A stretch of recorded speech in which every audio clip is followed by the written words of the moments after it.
welcome back to my channel. It's Nicole, and let's get started. So I am starting off by just going in with a lighter pencil, and I'm just going to mark the places where I'm going to be using my black. It's better to use a lighter color pencil or product before you go in with the black because it's a little bit harder to fix. So I did speed this up a bit. I am just creating the mouth part. I wanted to do something a little bit creepier, not too scary, and I'm making the mouth like really wide and really jagged.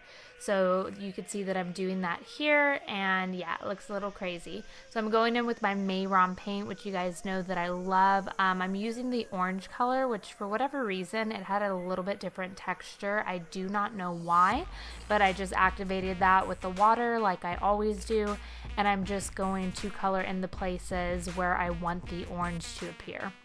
This is pretty much going to be my base color, and then I'm also going to go in with the black in the areas where I want the black to be. So just keep watching and you'll kind of see what I do. If you're wanting to create this look, you can do the same thing or also tweak it and make it how you want yours to appear, but this is just the basics. So I'm going in and I'm just using a bigger brush, and I'm going in now with a smaller brush just to really get the smaller edges and pieces where it's harder to fit that bigger brush. Also taking it down my neck and using the bigger brush and just activating that paint with water again, and just it's totally up to you how far down you want to go. Now I'm going in with the black paint, also activating that with a little bit of water and using a smaller brush to carve out my eye area. I did have a little bit of liner on. Again, I was really lazy, didn't want to take that off, and I didn't want to look too washed out for this look. So I'm like, hey, what the heck, left it there. So now I'm going in and I'm really going to chisel out the other eye and carve it out using the black, and you can see that it is still a little wet. So later I do go back in and add a couple more layers and then also set it with a black matte shadow.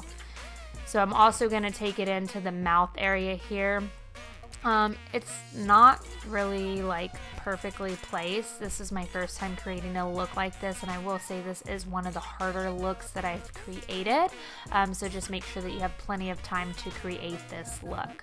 Also going in with a smaller brush and just going into those smaller areas and really just trying to get it as nice and sharp as I can, but then again just not keeping it too perfect and leaving it a little messy, so it just gives it a little bit more character.